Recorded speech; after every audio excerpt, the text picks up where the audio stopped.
Bonjour mesdames et messieurs, chers auditeurs, chères auditrices de Touba FM. Bienvenue sur Touba FM pour cette nouvelle édition. Bonsoir à tout le monde. Nous remercions le président de IRA Mauritanie, M. Biram Daoulabeid, qui a accepté de nous donner son temps libre pour répondre à nos questions. Nous remercions l'ensemble des membres du groupe et les militants et militantes de IRA Mauritanie qui sont dans ce groupe. Nous remercions nos confrères en arabe, Moustapha Bilal. Donc, Monsieur le Président, nous sommes à vous. Merci d'avoir accepté de répondre à nos questions sur cette page, La Voix des opprimés. Vous êtes souvent en dehors du pays au point que certains en déduisent naïvement ou que vous êtes réfugié à l'extérieur. Que répondez-vous à cette propagande? Merci, à vous aussi. Bon, vous avez dit que on s'en prend à moi, prétendant que je suis toujours en dehors du pays. Je pense que c'est pas suffisant pour attaquer une personne. Être en dehors du pays tout en faisant ce qu'il faut pour soutenir la cause, pour faire avancer la lutte, ceci ne peut en aucun cas être une mauvaise chose. Néanmoins, concernant les actions à l'intérieur du pays, ou ma présence à l'intérieur du pays, je veux dire à ces gens qui utilisent ce grief infondé de bien vouloir être attentifs à mes réactions quand il le faut aux événements qui sont à l'intérieur du pays. À chaque fois que la nécessité, l'honneur, la responsabilité me commandent d'être physiquement au charbon, dans le front, face aux défis, face à la menace, face à la répression, je suis toujours présent, comme le savent les gens de l'intérieur et les gens de l'extérieur. Il y a des prétentieux mal intentionnés qui ont fini par dévoiler leur propre face, qui ont une fois propagé que je me dérobe à l'arrestation, à l'emprisonnement. En juin-juillet 2016, lorsque le régime tribalo-esclavagiste, raciste et fasciste de Mohamed El Abdelaziz a orchestré l'affaire Bouammatou et l'emprisonnement du staff de IRA. Mais ces prétentieux, comme je l'ai dit, ont fini par dévoiler leur propre face, mais aussi le régime leur a encore démenti lorsque le Conseil des ministres, dans la première semaine de janvier 2017, le Conseil des ministres du dictateur a interdit toute apparition publique de IRA, manifestation publique, et a interdit l'accueil qui me doit être réservé à Rosso et a interdit aussi mon arrivée à Rosso. Je pense que la réponse que je leur ai faite lorsque j'ai traversé le fleuve à partir de Rosso, face à des centaines de gendarmes, de policiers, de gardes mobilisés pour la circonstance, lorsque toutes les rues de Rosso ont été bouclées, tous les magasins fermés, tous les marchés fermés, toutes les populations ont été barricadées, confinées dans leurs maisons, avec toutes les menaces, avec tout ce que nos partenaires étrangers, nos amis à l'étranger, nos frères à l'étranger, toutes les pressions que les personnes ont fait sur moi pour me dissuader de rentrer, une entrée au pays à très haut risque. Quand le devoir m'appelle, quand l'honneur m'appelle, je n'en ai cure du risque. C'est Dieu qui s'en charge. Et j'avais dit aussi à ces mauvaises langues que lorsque mes amis ont été arrêtés en juin-juillet 2016, que je continuerai ma campagne internationale efficace, très efficace, heureusement efficace, contre le régime et au profit de mes amis, arrêtés, emprisonnés, torturés, condamnés, et que le jour où le gouvernement, ou les autorités, ou les espions des autorités tapis en notre sein et en dehors, le jour où ils décident de me faire venir au pays, ils n'ont qu'à convaincre Ould Abdelaziz de lancer un mandat d'arrêt contre moi. Ils n'ont qu'à convaincre Ould Abdelaziz de dire à la justice de me réclamer. S'ils m'avaient réclamé le jour, la nuit, je serais parmi eux. Et s'ils me réclament la nuit, demain s'il fait jour, et si je suis vivant, je serai parmi eux. Et aussi, j'ai suivi toutes les attaques, les médisances, que l'Iran n'existe plus à l'intérieur. Mais lorsque je suis venu, lorsqu'on a intercepté mon passeport, je suis venu. L'autre jour, et les manifestations se sont enclenchées. L'Iran a enclenché des manifestations. Il a garni les rangs des manifestants anti-référendum. L'Iran a dirigé les manifestations anti-référendum. La jeunesse de l'Iran a été la plus nombreuse, la plus déterminée, la plus héroïque. Et voilà, je renvoie tous les esprits qui ont envie de réponse, je les renvoie à ces actions que nous avons menées. Monsieur le Président, nous entendons ici et là que Biram et Ira se battent seulement contre l'esclavage. Les plus gelés défendent que le président Biram se bat pour la communauté Haratin. Vous comprenez pourquoi les Mauritaniens rattachent un leader ou une personnalité influente comme vous à son ethnie ou communauté, non aux causes nobles que vous défendez. Tout d'abord, je voudrais dire à ces personnes que je suis très fier de défendre les Haratin opprimés, que ça ne me fait pas honte. Au contraire, c'est un devoir. Et charité bien ordonnée commence par soi-même. Et je ne pourrais pas refuser de défendre les Haratin et convaincre les autres que je pourrais les défendre. Ils ne seront jamais convaincus, ces autres.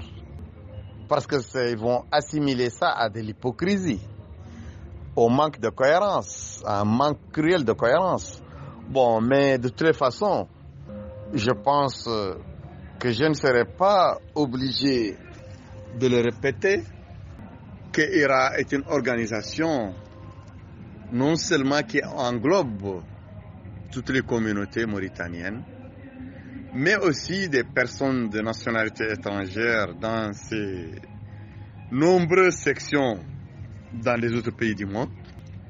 Et je voudrais dire que c'est pas parce que IRA est sectaire que la jeunesse arabo-berbère, la jeunesse polar, la jeunesse soninké, la jeunesse wolof, la jeunesse bambara, et même les activistes de droits de l'homme des pays du monde, en Amérique, en Europe, en Afrique, un peu partout, c'est pas parce qu'elle est sectaire que toute cette catégorie ont adhéré aussi fièrement et aussi avec autant d'engagement à IRA.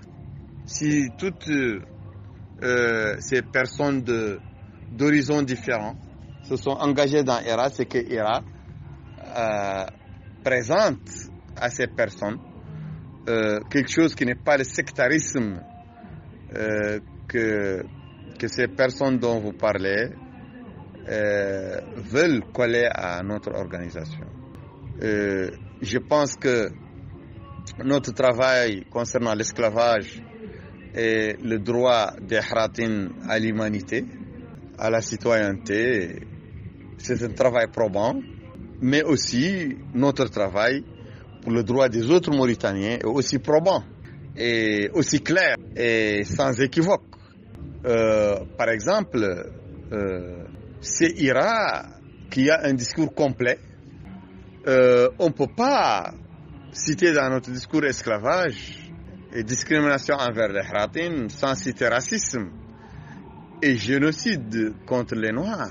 On ne peut pas citer ces deux-là, ces deux grandes causes mauritaniennes, sans citer aussi la gabégie, la corruption et l'arbitraire qui frappe les membres de la communauté maure qui n'acceptent pas de marcher au pas du régime de Mohamed Ould Abdelaziz.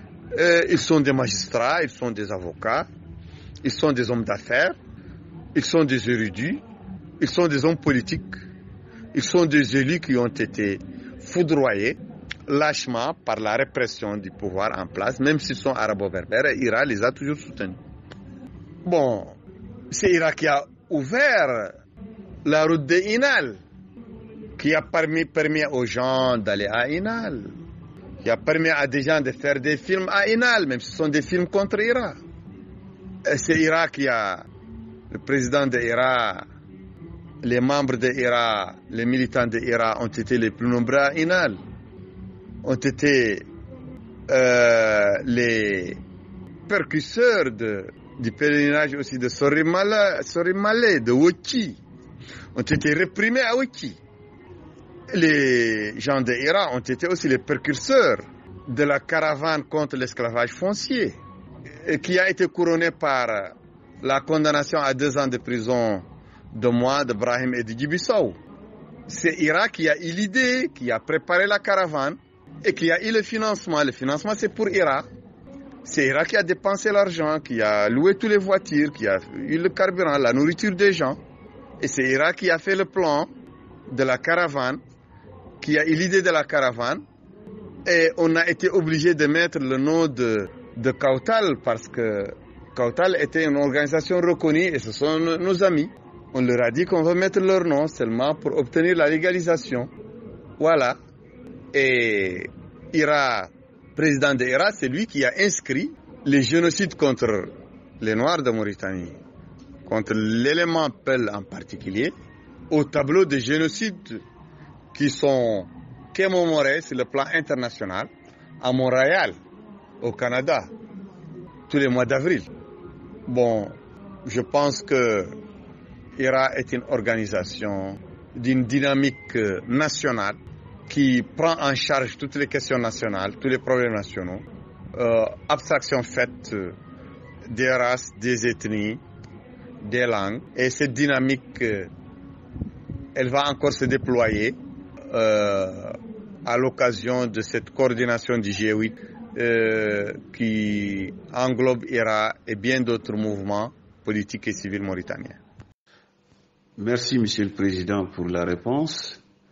Comment vivez-vous cette idéologie d'attachement systématique aux ethnies, les causes que vous défendez en chair et os, au risque même de votre vie, vous en tant que leader reconnu internationalement?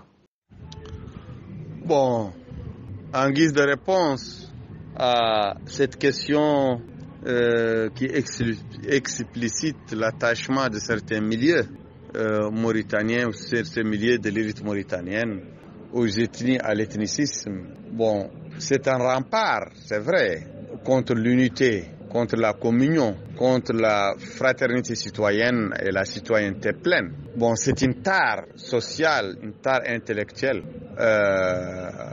qu'il faut corriger, mais on ne peut la corriger que par la persévérance, par la résistance, par notre capacité à rester ferme et très très entreprenant, très combatif dans la proposition toujours et permanente du contre-modèle que nous avons, le contre-modèle de IRA qui est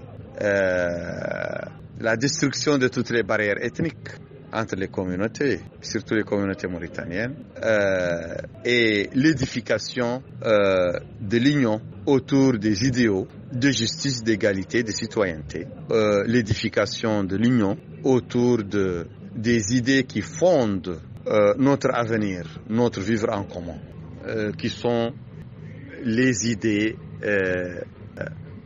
qui matérialisent l'état de droit, la fraternité citoyenne et la sacralité de la personne humaine, de la dignité humaine. Abstraction faite de sa race, de son ethnie, de sa langue, de sa culture ou de sa religion.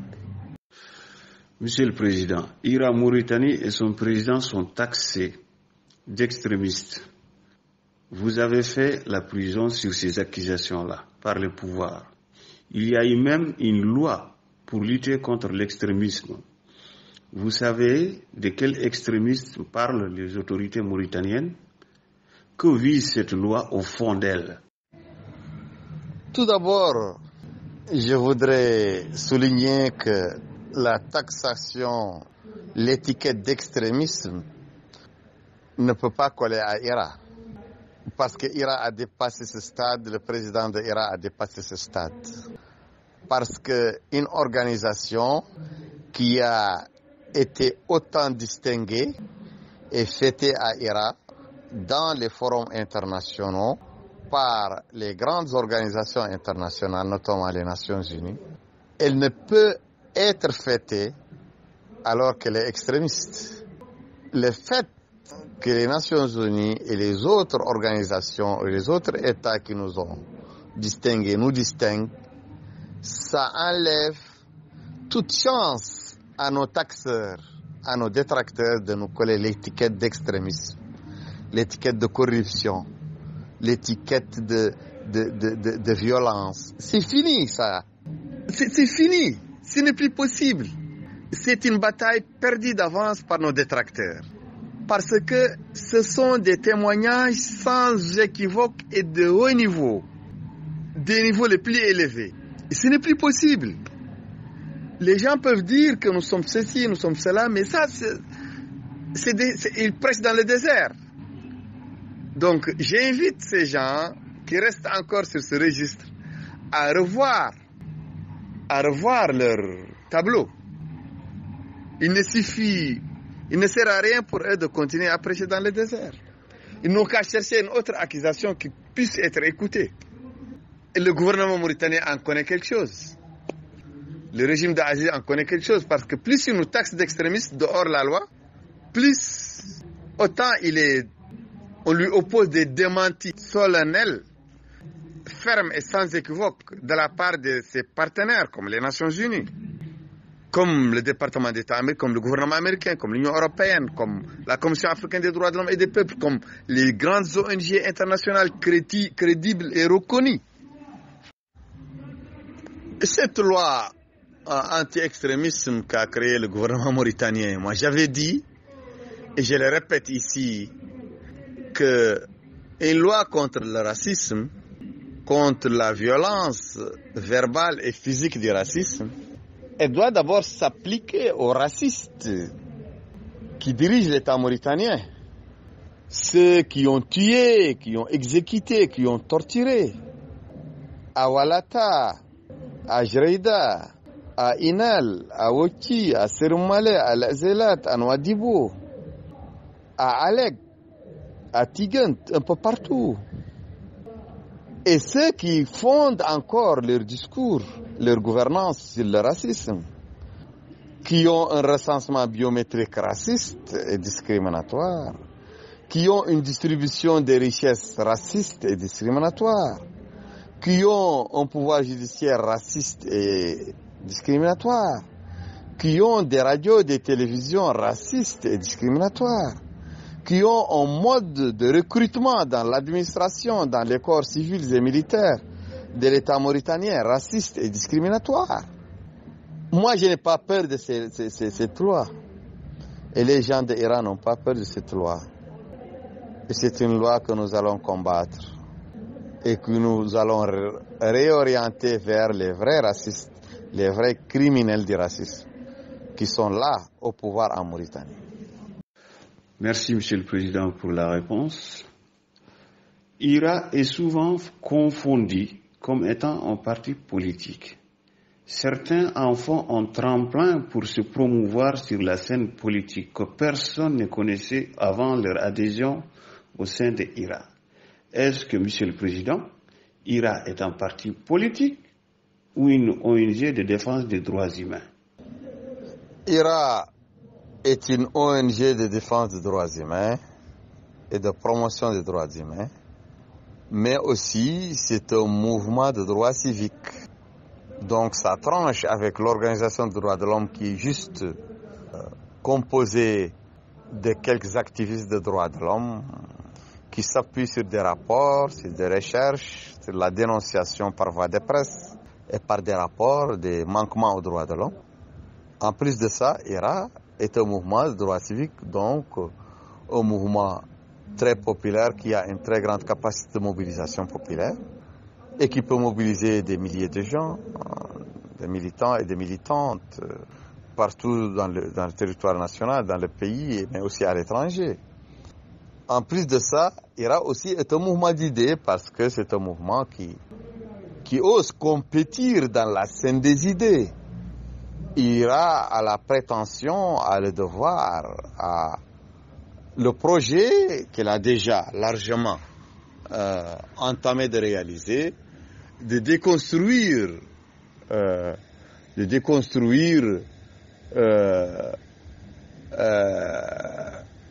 la construction idéologique, sociale sur laquelle est battue l'idéologie, la domination et la stratification sociale en Mauritanie. C'est pourquoi IRA a des idées très fortes sur l'islam, sur la société, des idées qui se sont manifestées non bruyamment, non sans bruit. L'incinération des livres, notre position sur ce que l'État mauritanien et les groupes dominants mauritaniens appellent le rythme malékite. Nous nous sommes manifestés aussi sur l'appellation du génocide que certains ont toujours appelé passe humanitaire jusqu'à nos jours. Nous avons aussi refusé l'arabité des Hratines, alors que même que tous les partis politiques mauritaniens, en dehors de l'Hur, dirigé par Samourou Bey, et en dehors du président des SOS Esclaves,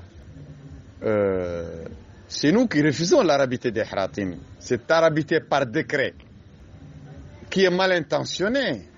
On n'a rien contre l'arabité, on n'a rien contre les Arabes, mais on n'accepte pas qu'on utilise l'arabité pour nous confiner dans le suivisme, la marginalisation, l'oppression culturelle.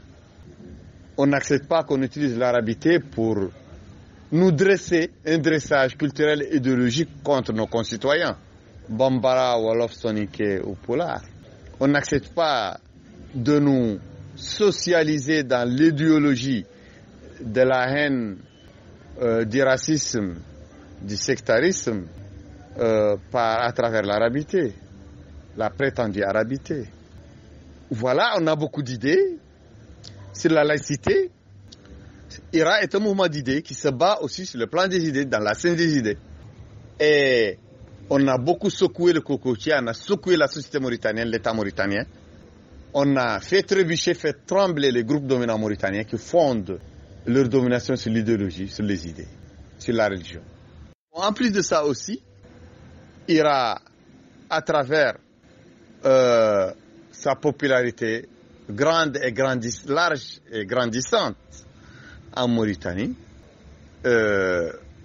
ses dirigeants, ses militants, ses sympathisants ont des ambitions pour la Mauritanie, des ambitions de projets de société, de projets de gouvernement. Donc, IRA voudrait et va le faire, elle va imprimer un changement politique à la Mauritanie à travers sa force populaire, sa force charismatique, sa force d'idées, sa force organisationnelle. Voilà. Concernant les personnes qui viennent à IRA pour pouvoir se faire un nom ou pouvoir monnayer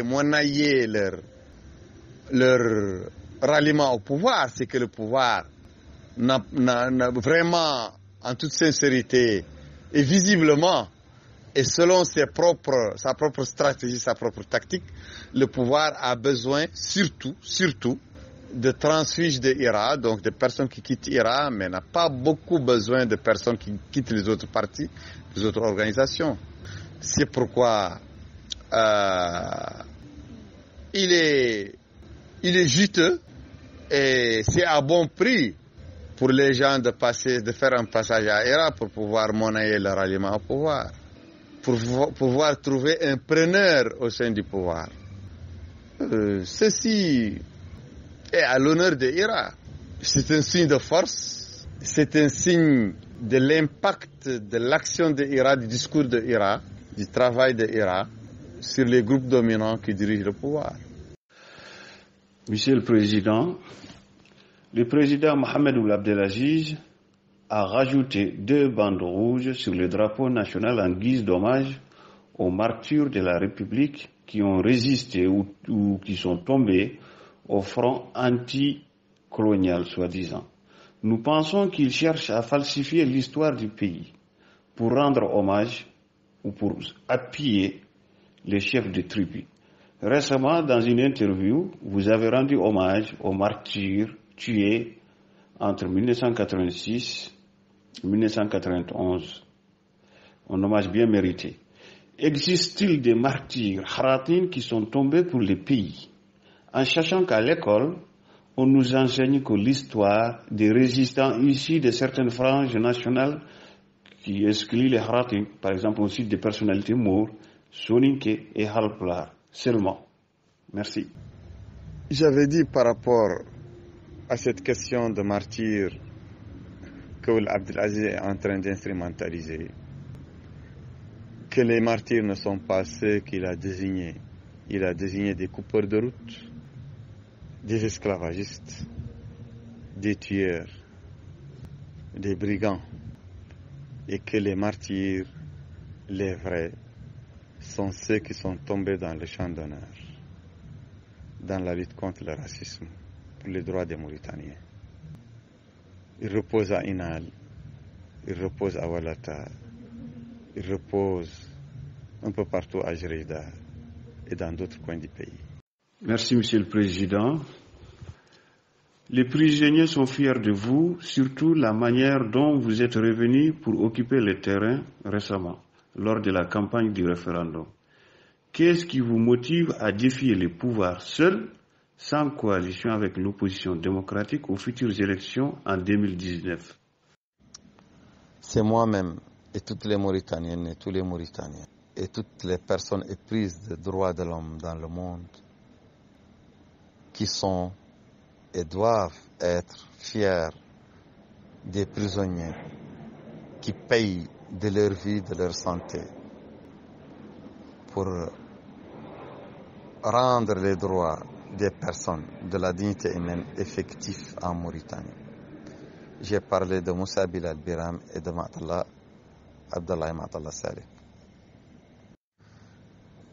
Je pense aussi que mon devoir et ma responsabilité m'indique de défier le pouvoir jusqu'à la dernière goutte de sang, jusqu'à mon dernier souffle, et surtout de saisir l'opportunité des élections de 2019.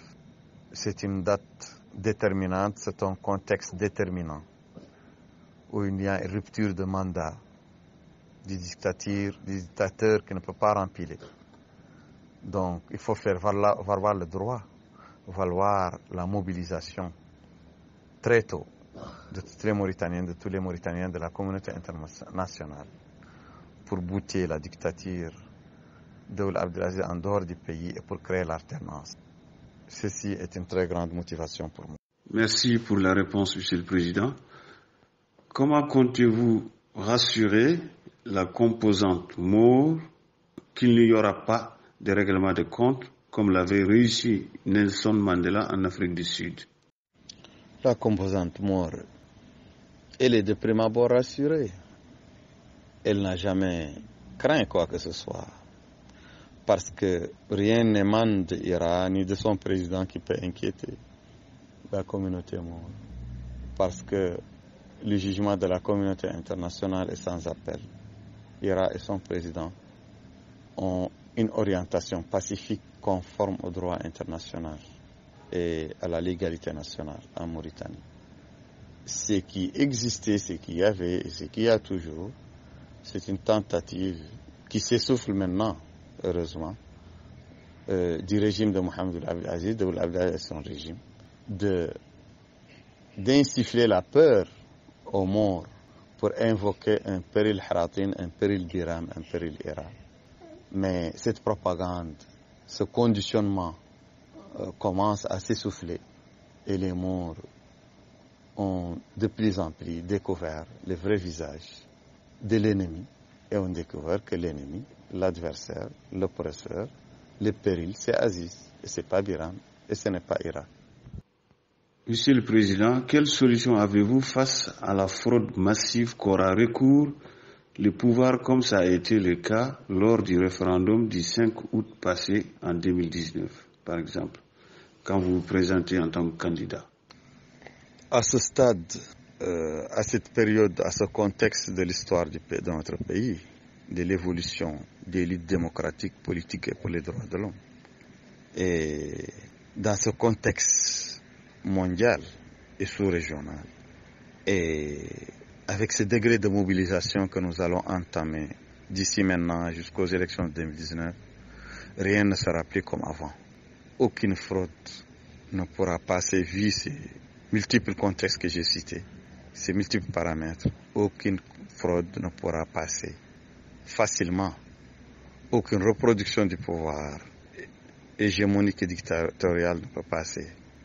Et je vous assure que Yahya Jammeh et bien d'autres avaient la latitude et le pouvoir de pouvoir faire la fraude nécessaire, faire l'arbitraire nécessaire, mais je vous dis et je vous informe que la Mauritanie est entrée de plein pied dans le tourbillon qui va amener à la délivrance, à l'alternance en 2019. Comment appréciez-vous que la grande majorité de votre électorat potentiel ne possède pas de pièces d'état civil parce que n'étant pas recensé? Qu'est-ce qui se cache derrière le refus du pouvoir à donner des documents d'état civil aux citoyens? Le pouvoir a peur de donner des papiers d'état civil aux citoyens, surtout les citoyens d'une certaine catégorie, parce qu'il a peur de perdre. Et c'est un pouvoir qui n'est pas loyal dans la compétition, dans le combat. Donc, il a utilisé des méthodes déloyales et extrêmement graves et inédites pour priver les populations de voter. Mais la bataille de l'inscription des Mauritaniens sur la liste électorale, qui est une bataille double, qui est aussi une bataille de récupération de la nationalité des Mauritaniens qui en sont privés, toutes ces deux batailles, on va les mener et les gagner, Inch'Allah, avant les élections de 2019. Toutes ces questions du foncier, de l'esclavage, des assassinats, donc les génocides, et j'en passe, toutes ces questions sont les questions qui ont fondé ma stature politique et des droits de l'homme, qui ont fondé l'existence de l'Irak, qui sont l'essence de l'existence de l'Irak. Et je pense que ces questions sont l'ossature de notre programme politique, de notre projet de société pour la Mauritanie, le règlement de tous ces problèmes. Depuis plusieurs mois, nous observons une opposition unie sur une stratégie commune contre le régime en place. Avez-vous défini des actions futures pour l'instauration d'une véritable démocratie en Mauritanie?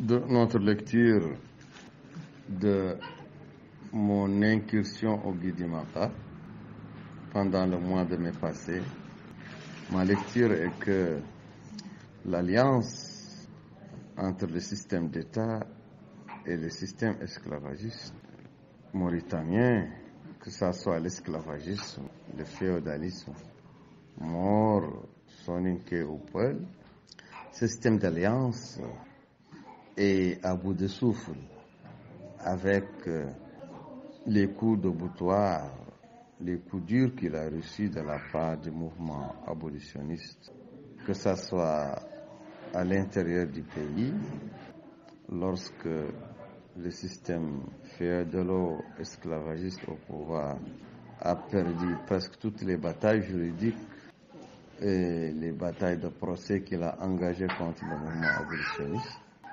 Il a perdu aussi la bataille morale, spirituelle et religieuse avec l'incinération des livres. Ce régime aussi, ce système a perdu aussi diplomatiquement, comme vous le savez. Mais je pense que le seul pilier qui reste à ce régime, qui est le tout sécuritaire, qui est l'appareil sécuritaire qu'il utilise pour empêcher le mouvement abolitionniste, les populations sympathisantes et adhérentes au mouvement abolitionniste, de communier dans la victoire.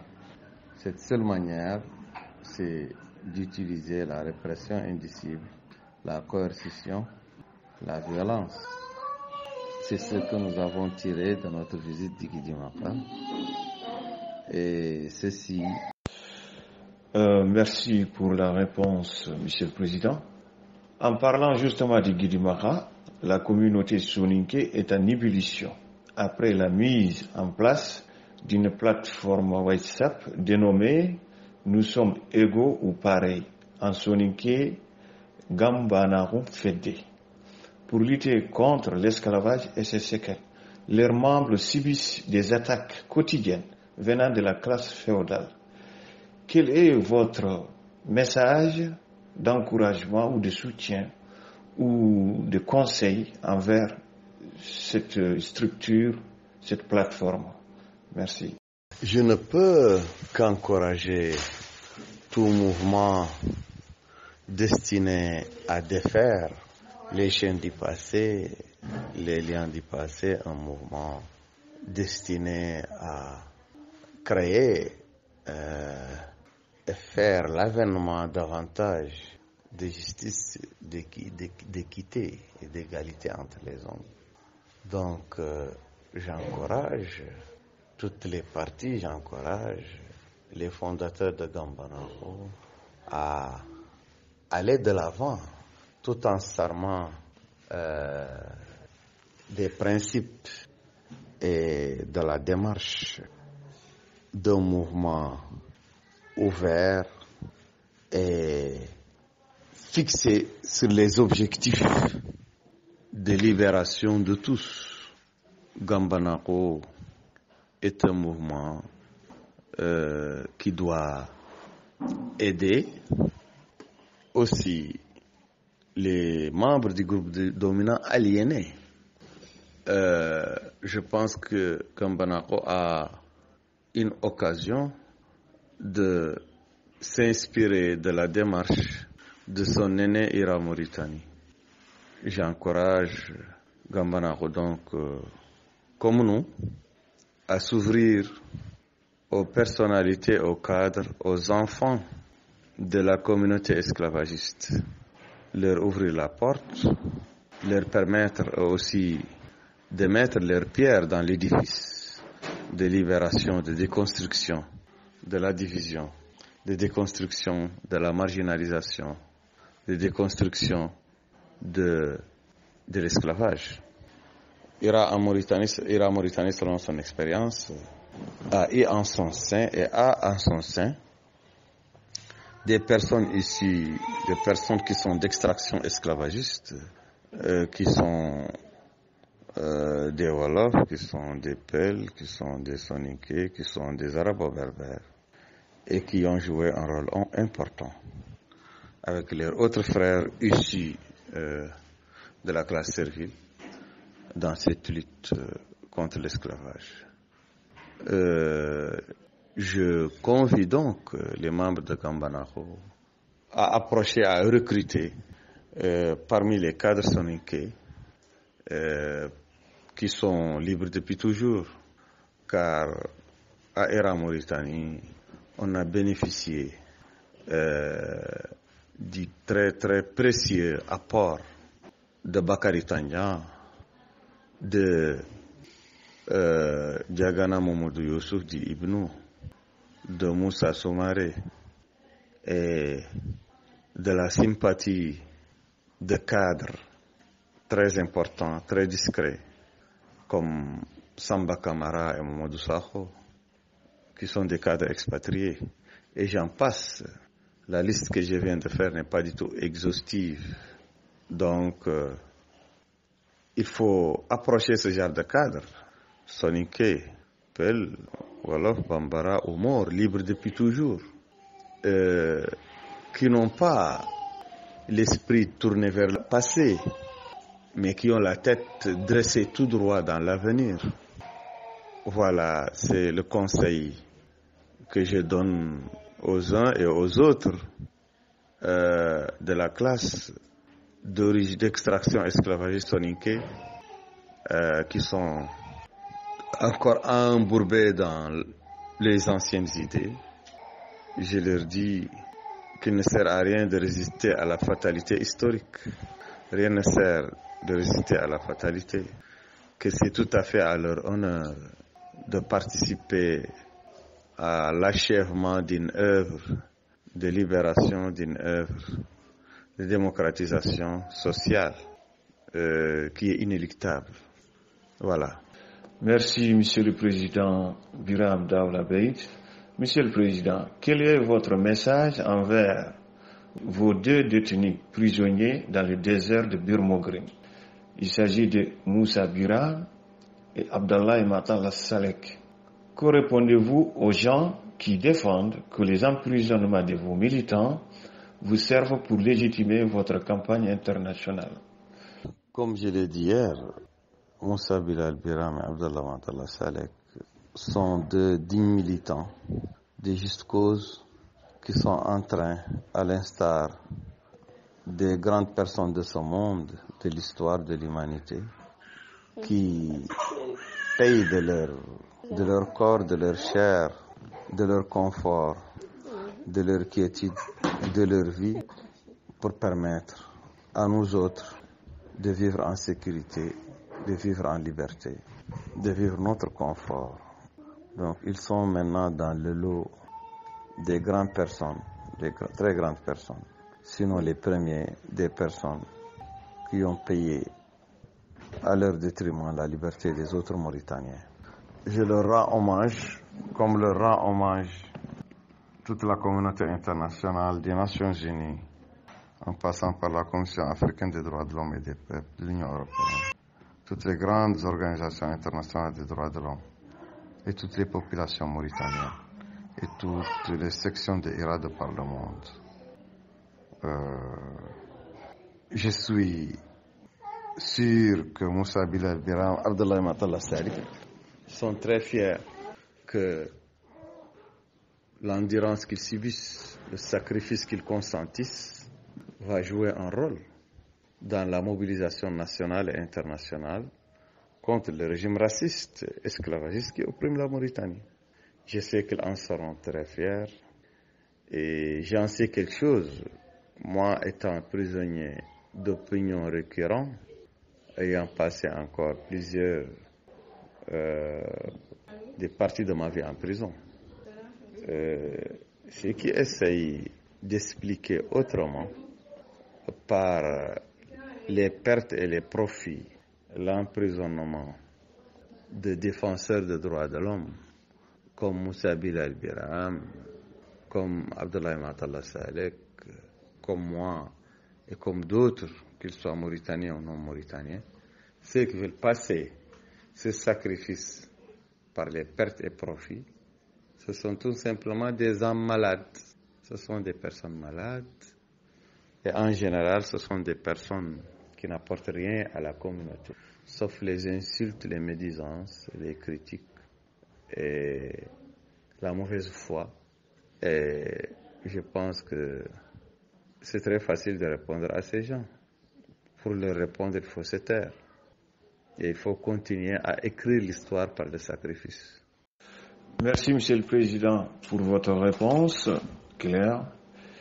Quel bilan avez-vous tiré après votre visite dans le Guidimara de l'échec cuisant des autorités mauritaniennes en général et surtout des autorités locales en particulier? Merci.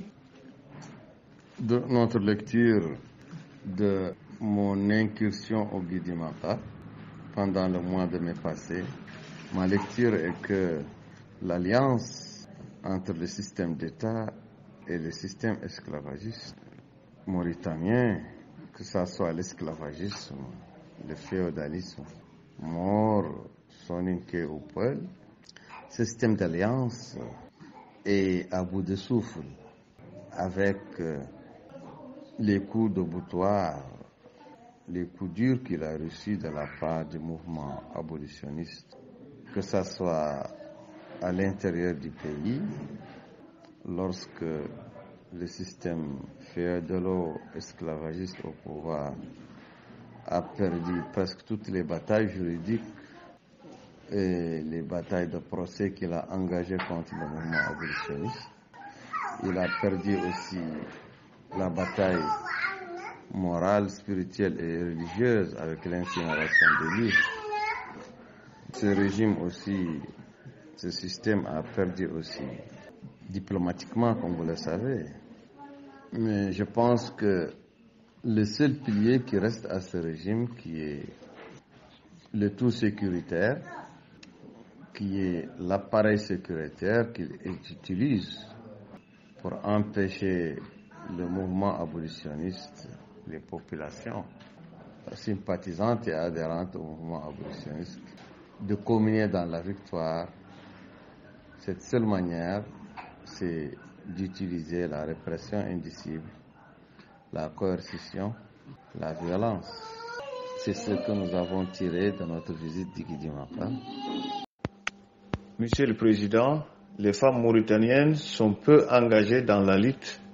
Selon les confidences, elles sont très préoccupées par la précarité de leur situation en cas de séparation, n'ayant pas de protection sociale, notamment l'éducation des enfants. Envisagez-vous des réformes profondes pour rendre l'éducation pour tous les enfants obligatoire quand vous gagnez les élections en 2019? Merci.